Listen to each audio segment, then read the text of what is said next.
flu shortly before I was to speak last time, and I really want to thank you for stepping in. It was great of you to do that. You had all of 30 minutes to prepare for that, and we all are grateful. I was especially. You never know when things like that are going to happen. First time I'd ever had to cancel, but I knew that you didn't want me to come down here and throw up on you, so I chose to do that at home. The Civil War was raging, and it was becoming increasingly more bloody and brutal. Our 16th president was falling into a deep depression as every week the war became more complicated. His days were discouraging, and his nights were what seemed to him to be interminably restless, only to awake the next morning to another horrible report of more deaths, more heartbreak, and the future ending of it all seemed forever removed from him. Would it ever end? The burden of all of that rested on the shoulders of Mr. Lincoln, and we who love to read him and of him stand back in amazement at his ability to handle it as well as he did. One afternoon, he felt he just must get a little solitude and hopefully find a place of refreshment and relief. He said to his aide, "I'd like to go to the church, National Presbyterian Church." And the two of them went alone, walked there. That was in the days when presidents could walk freely in the capital city. And night had fallen. They slipped into a side door to an unlit room so as not to call attention to his presence and disturb the meeting. The pastor had just stood to begin to preach. Lincoln crossed his legs, placed his stovepipe top hat on his lap, and never moved as he listened intently to what the pastor had to say. As the sermon ended, people got up to leave, and he remained seated, and his aide leaned over and whispered to him, "Well, what did you think? Did you think it was a good message?" He said, I thought the message was well prepared, well delivered, sincere. The points were logical. The man was clear. Then you thought it was a good sermon? "No, I thought he failed," said the president. "Failed? How? Why?" "He failed because he did not ask of us something great."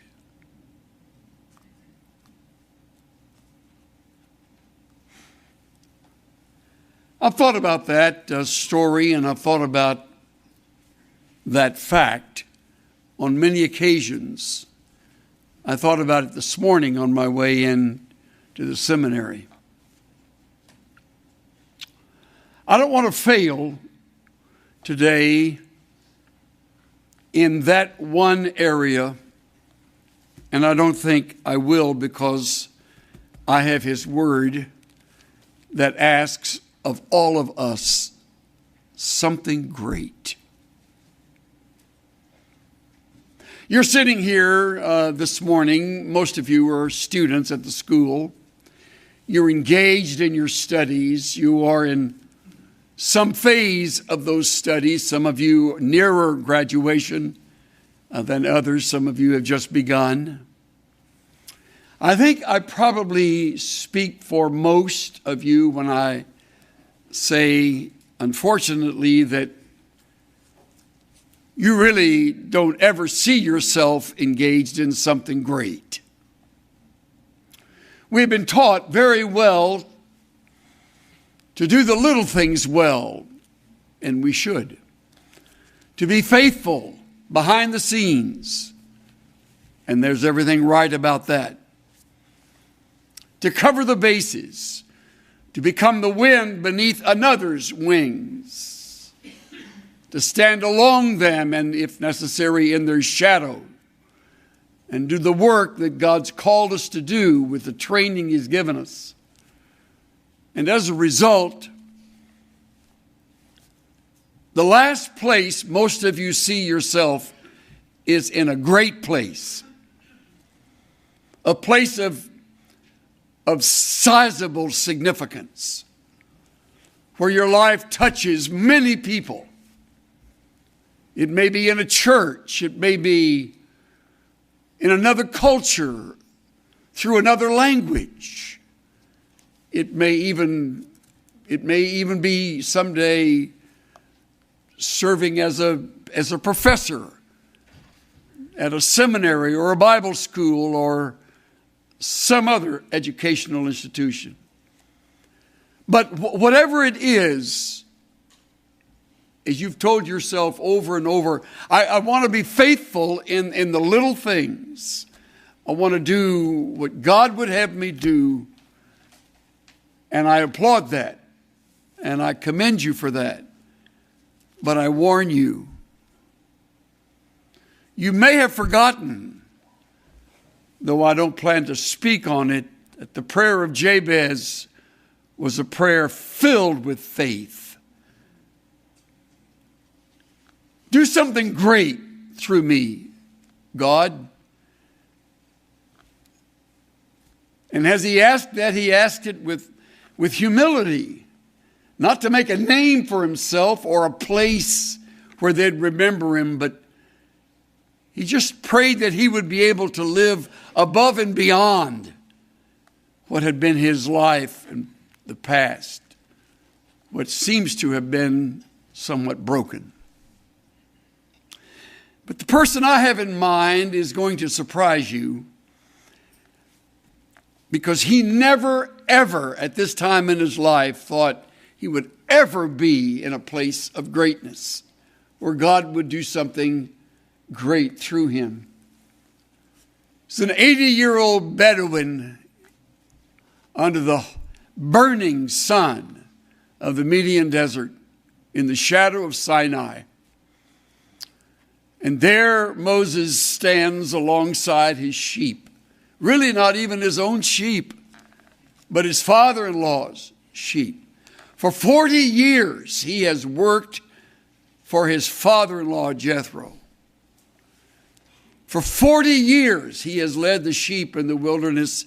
He's 80. I almost know how he felt. I almost know. This year in October, I will know a little more how he felt.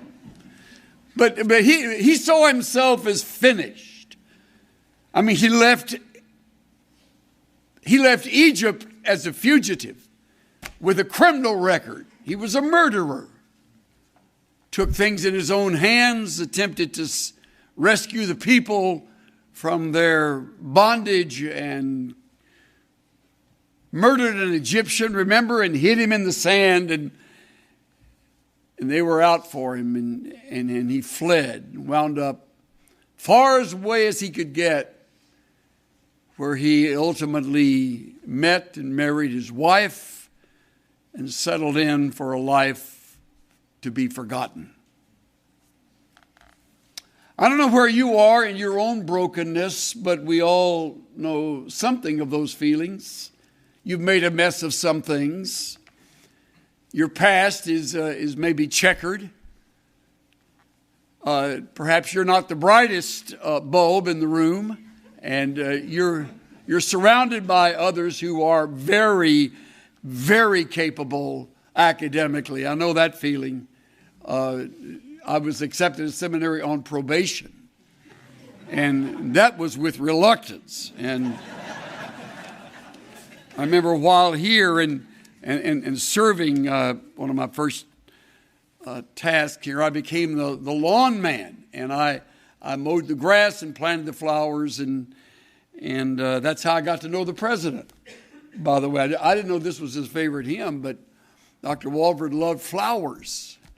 And I thought, shoot, I'm planting a lot of those suckers around here. And I did.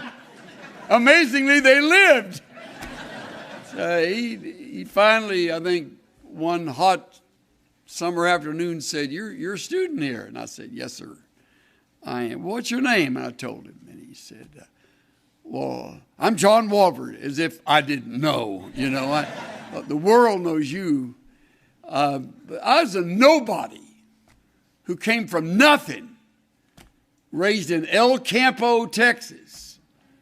You'll spend a while trying to find it. It's tucked away down there in South Texas. And here I was, a student. Never in my life ever did I think there would be much that would come as a result of my studies here. Whatever God planned was fine with me. Whatever it was grace.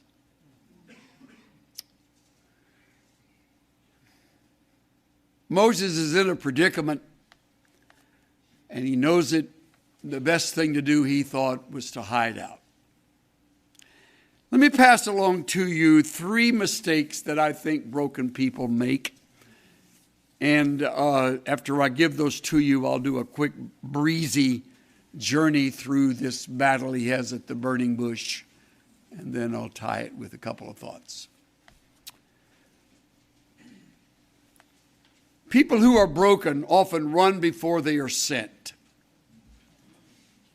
It's a tendency on the part of the intense type person to jump ahead, to get engaged, to be involved. All the way through my years at seminary, I was surrounded by students who would say to me, you need to be on the campus. You need to be out evangelizing. You need to be pastoring a church. I thought, who are they talking to? I'm here to learn. I'm here to get some training. I don't know how to do all of that. Some of them were, and they were engaged in that. It wasn't time for me to run before I was sent. I had no calling to do that. I was here, and I gave it the very best I could during those 4 years. The second mistake that's made is that we retreat after we have failed. We run before we're sent. And then often in the running and the doing of it in the flesh, frequently we fail.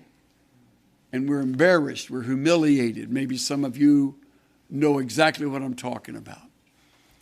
You have failed, and as a result, your tendency is to retreat.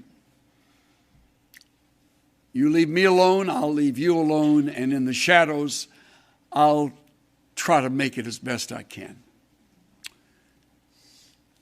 And the third, we resist when we are called.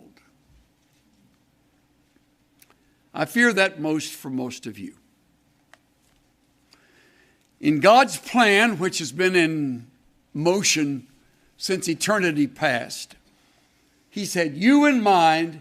He has a future for you and a hope, a plan that will unfold. And right now, you don't have a clue. Some of you think you do, but you really don't know ultimately how or where He will use you. I plead with you to stay open, because I can assure you it will include some surprises. Moses was in for the surprise of his life when he came upon a bush that wouldn't stop burning. Burning bushes in that Median desert were not that unusual, or in any desert for that matter. But a bush that wouldn't be consumed by the flame, that was unheard of, which caused him to look at the fire and say, this is amazing. Exodus 3, verse 3. Why isn't the bush burning up? I must go see it. Now you understand, he's never read Exodus 3. So he does not know that God is in the bush. He doesn't know that's where the voice of God will be heard. And I'm sure one of his first thoughts was when he heard his name, Moses, Moses. First thought was, he found me. I'm not sure they were on speaking terms. We know nothing of his spiritual walk for 40 years. I mean, we have this image of Moses that is just phenomenal. I mean, born in this privileged family. He wasn't privileged. Swam the Nile when he was a baby. He didn't swim the Nile. Grew up, looked like Charlton Heston. He didn't. That's not Moses. It's not Moses. Stephen does tell us he's mighty in words and deeds. I think he had a chest full of military medals. He was supremely significant to Pharaoh, who probably had his eye on him as a replacement until he blew it. And now Moses, 80 years old, nothing but memories, and they're fading. And he hears Moses, Moshe, Moshe. In the Hebrew, it's a simple little response, Hineni. Don't even have to put your lips together to say it. Behold, it's me, Hineni. I'm Moses, who are you? Don't come any closer. The Lord warned, take off your sandals. You're standing on holy ground. I'm the God of your father, Abraham, Isaac, and Jacob. I can hardly read it. I can't imagine the thrill that must have coursed through him. He hasn't forgotten me. He still knows me. When Moses heard this, he covered his face because he was afraid to look at God.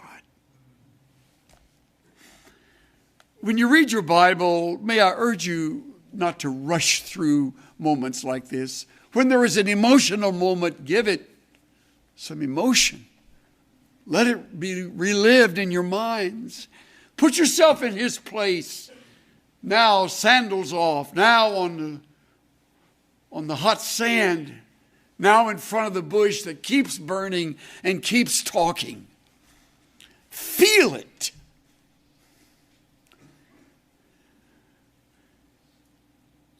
He covered his face because he was afraid to look at God. And the Lord asks of him something great. Does he ever? I'll cut to the chase. Verse 10. Now, go. I'm sending you to Pharaoh.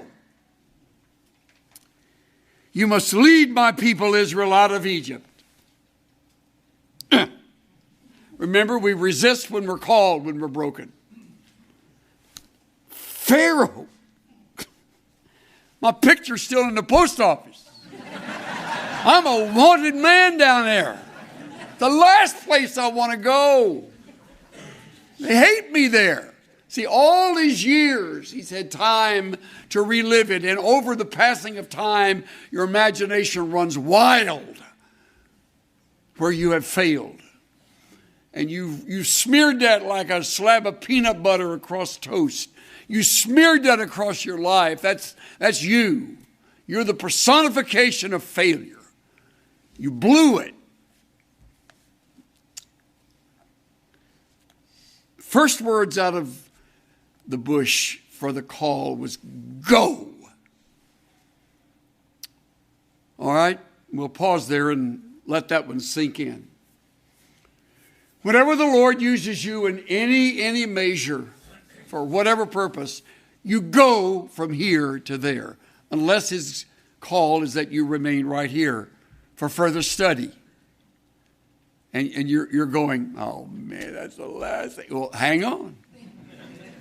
You may be the PhD student of the future, and you'll be the most surprised. Because some of you are thinking, PhD? Just let me get out with whatever. I am not coming back. Don't say not doing that. Half of these guys would say the same thing.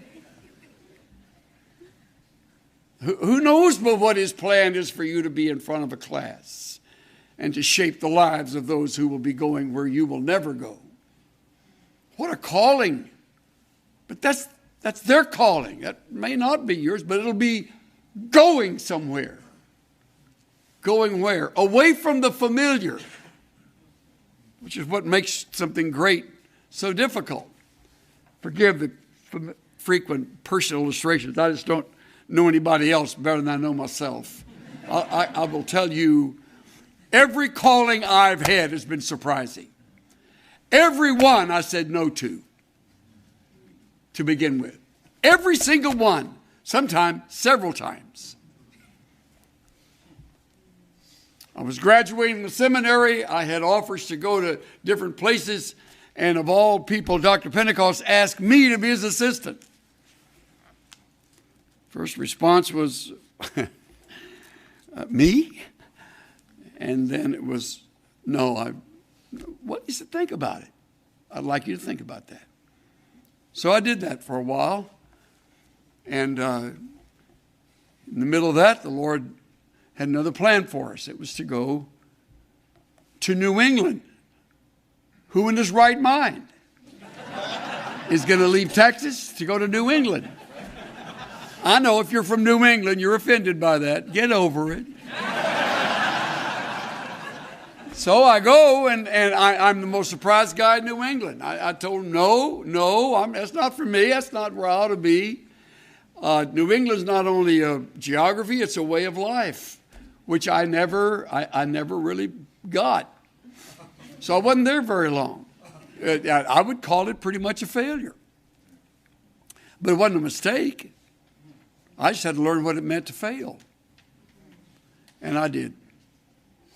I don't think all of them there that were in that church would say I failed, but it wasn't the kind of place that, exciting, from one day to the next. It snows there. It's starting to snow here a lot. What's the matter with that? Anyway, to my surprise, the Lord tapped me on the shoulder and said, I want you back in Texas. And I said, no, I'm not going back there. I've been there all my life, and you need to go back there. No. So my wife heard, okay, Lord, I got it. I'm on the phone, and she's so anxious to leave. She said, I'll tell you what, honey, you pray about this while I pack. Okay. Yeah. So we wound up in Irving. Came to Irving, little church. And of all things, I follow Stan Toussaint. How bright is that? And while I'm there, it's amazing how God blessed it. Just had the time of my life.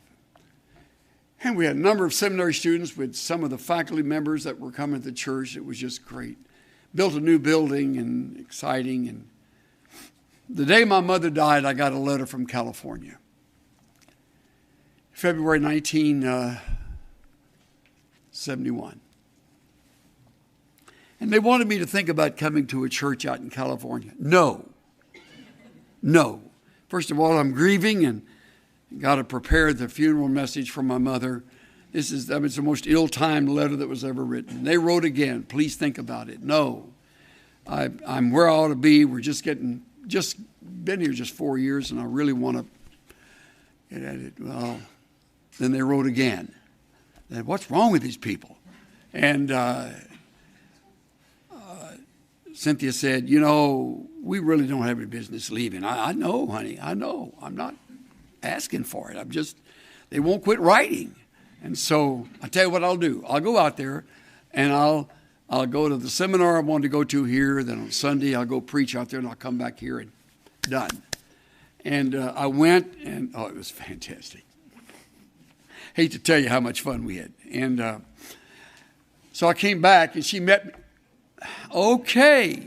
She met me at the airport, like this. I don't want to hear.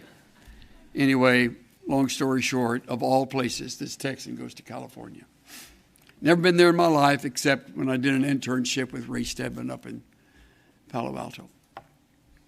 I'm telling you all of this so you'll know something of the surprise things that happened. Not one of them did I pursue, did I seek. Not one of them was I looking for. And it's like, I can't believe it. I didn't know the geography. I didn't know the lifestyle. We had 4 kids. One wasn't even a year old. The other one was 9. They were all little. Every Texan told us that you're going to lose your family if you move to California, which that's a crock. I don't know why people say things like that. You don't lose your family unless you lose your family. It's not the environment. It's the home. And it's challenging, but what else is life but a challenge? You think it's all that great shakes here in Texas for the kids? I mean, it's a challenge everywhere. So we go out there, and I'm telling you, hang on, city. It is really an experience. I never had a multiple staff before, and now I started with no staff, and I hired every one of them. Little by little along the way, it was a time when Orange County was exploding, and our church grew. We wound up couldn't handle all the services, 5 on Sunday, 5 services every Sunday. People sat on the floor, in the aisle, under the piano. The only one we tried to keep out was the fire marshal. I didn't want him to know what we were doing in there. It broke all the rules. We brought in extra chairs. We had television, closed-circuit television. We'll have to build. Now, I didn't want to go through. I'd gone through a building program at Irving. I don't want to go through one again. And that's what happens. They pull you, and we built a building, and it filled up. Having the time of my life, almost 25 years. So I'm telling you, where the Lord sends you, it is remarkable what can happen to you. And you finally are at peace with it. You say yes to it, and you do it. And having done it, you realize how magnificent the plan is. He wanted to do great things. And I want to do familiar things. He wanted to break molds, and I wanted to be poured into the mold where I am comfortable, where I know all the streets and where the restaurants are and where the grocery stores are and all. I go out there and I mean, those places, those things out there change about every 3rd month, and you're on the move. It's a fast lane, and before long, would you believe it? God opens up doors for a publishing ministry. I never dreamed of writing a book, ever, in my years at this school. I sat in awe of those profs that taught me and were using their texts, and I'm thinking, what would that be like? Can't imagine. Now I've got a publishing thing going. And out of the blue, I have a man named Al Sanders who says, I think you ought to think about being on the radio. And I said, I don't need to be on the radio. That's ridiculous. I never listen to radio. I certainly don't listen to Christian radio. And he says, I know. We need to give him something to listen to. I thought, well, no, I'm still not going to do it. I'm not going to do it. I didn't have anybody to lead it. I didn't know how to do it. I don't know that medium. I know preaching. I know a little bit about the church, and that's my rut. That's my thing. And God broke a mold, opened up a ministry for the media. I never dreamed of that. People ask at times, is this all a big fulfillment? No, as a matter of fact, it's all a big surprise. I live my life surprised. I'm amazed when people listen when I talk. Well, most do. Not everybody. And I'm just shocked at the audience God gives us. We're going to Israel tomorrow. Oh, I got to pack. I forgot that. Anyway, I'll have it. 820 people, 18 buses, all aboard. Get on. Let's go. I had never been to Israel until I came to Dallas Seminary, and then I suddenly realized what I've been missing. Now I have a chance to lead a tour every other year. What a privilege that is. Listen to me. They got their Bibles and they're looking at the places and they're thinking about how great this is. And we're on the Sea of Galilee, my favorite spot. You know why I like it? They can't build a church on it. I like it. You know, they can't make it religious. It's just water and the shore and the beauty of it and the significance. And you get people there that have never been in their life and they fall back in love with Jesus. How good is that? Me, El Campo Yo-Yo, leading this marvelous opportunity. And I'm all settled in. Everything's great. We're going along, year after year. And I get a call from Dallas Seminary. Sounds a lot like Don Campbell's voice. And I thought, well, maybe I'm in trouble again. And he said, Jack Turpin is the chair of the board at the time. And he said, we'd like you to think about being president. Is this a joke or what? I don't think they've ever been asked that in their life. Is this a joke? And they said, no, we'd like you to really seriously. I said, no. What's the matter with you people? The first time I was there, I was on probation. You ought to see what it'd be like if I became president. And they would not give up. And then Jack had the audacity to say, would you pray? Yeah, I'll pray. My wife is saying, I think it's a good idea. I'm thinking, whose side are you on? That's not how this works. You think it's all spiritual and incredibly life-changing and all that. And whoa, angels drift around on.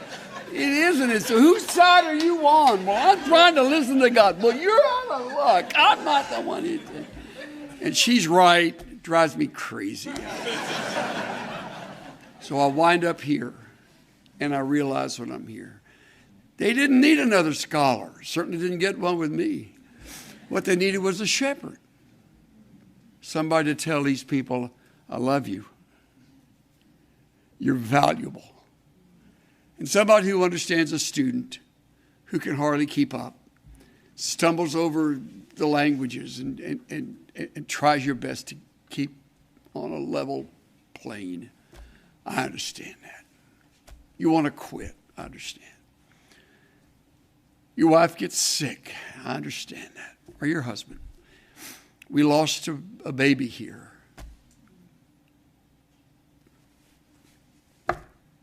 About finished us off. I understand that. So I come as a shepherd, and I have a chance to be with some people of whom the world is not worthy. Now I realize that's what God had in mind. And one of my favorite stories is when I finally had finished my calling here, and we were in a church out in the little town of Frisco. I used to hunt dove in Frisco. That's a dump, back when I was here before. And now it's like, whoa. It's just growing like topsy.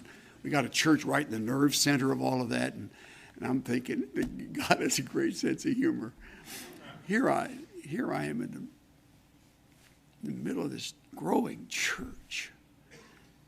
I've never started a church in my life. No. But it was yes. So learn from me. Stop saying no.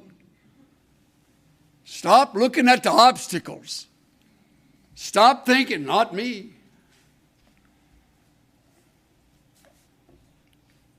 So Moses protested to God and said, verse 11, who am I? You're nothing. Could have been the answer. Who am I that I appear before Pharaoh? Who am I to lead the people of Israel out of Egypt? You happen to be a human set of vocal cords, and that's all I need.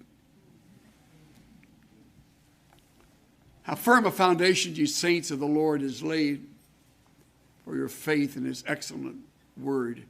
What more can he say than to you he has said? You who to Jesus have fled. Fear not, I'm with you. Be not dismayed. I am your God. I will still give you aid. I'll strengthen you, help you, cause you to stand upheld by my righteous, omnipotent hand.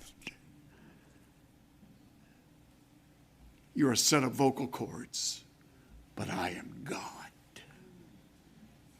Now get out of the Median desert. Resign the job of Pharaoh, of Jethro's assistant, and take on Pharaoh. Well, what should I tell them? Isn't that like we all want to know those things ahead of time? They're going to ask me, what is the name of the one who called me here? What will I tell them? Tell them I am called you. He'll get that. And you know he did. He isn't through. What if they won't believe me or won't listen to me? What if they say the Lord never appeared to you? We got that when we left Irving. Well-meaning lady stuck her head in the window of our car. We're on our way to California. And she said, she was really angry because we were leaving. And she said to Cynthia, you know, the Lord gets blamed for a lot of things he has nothing to do with.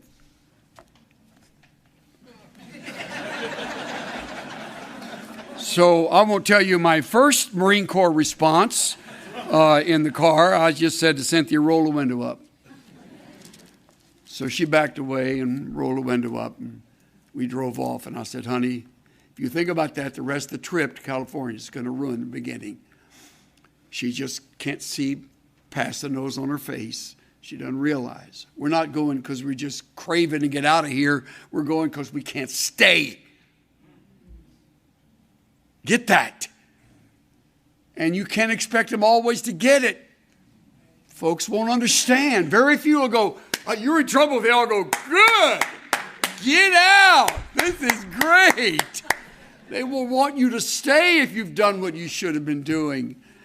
But God doesn't wait for you to finish everything he starts. What if, what if, what if? And finally, Lord, I'm not very good with words. I never have been, and that's where his memory failed him, because he was mighty in words and deeds when he was 40. But when you follow sheep for 40 years, it's down to bah, bah. Your vocabulary tends to. I'm not very good with words, and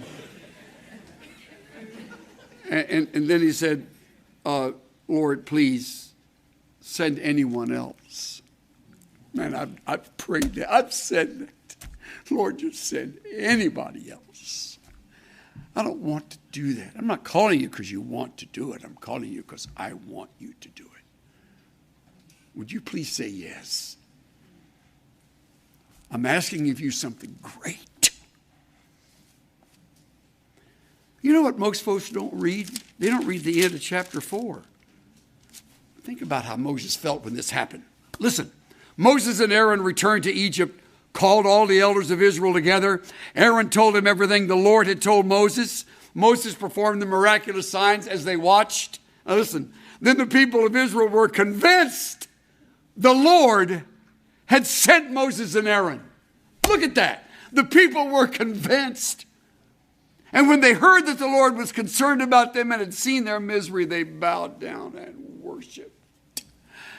And flat on his back worshiping, or maybe on his face, Moses realized why the bush never burned up. You see it all so much later.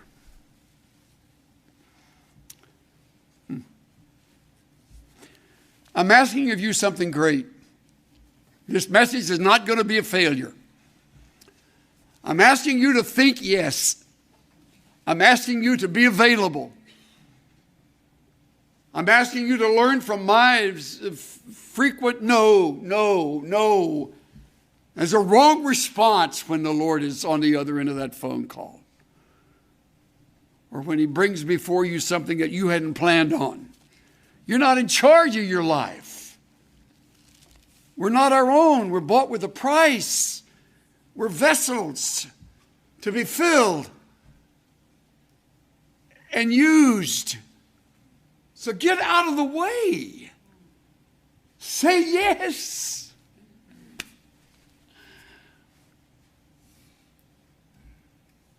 One by one, God took them from me, all the things I valued most, till I was empty-handed. Every glittering toy was lost. And I walked earth's highways, grieving in my rags and poverty, until I heard his voice inviting, lift those empty hands to me. So I lifted my hands toward heaven, and he filled them with the store of his own transcendent riches till they could contain no more. And at last I comprehended with my stupid mind and dull that God couldn't pour his riches into hands already full.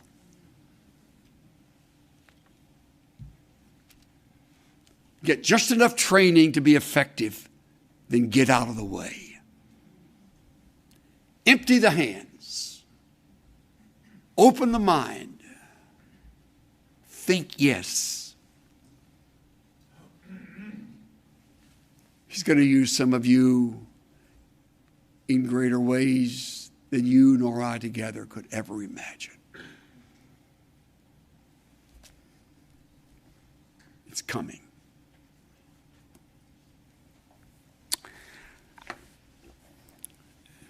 Dear Lord God, thank you for continuing to work in my life in such a way that I realize more and more how absolutely insignificant I am in this whole process. I got a voice, and I've got a body, and I've got a mind, I've got a mouth, and I've got a family, and you're wanting to use different parts of that at different times. And keep me from making a mess of what you're planning to do. And I pray the same for those men and women who've listened so well today.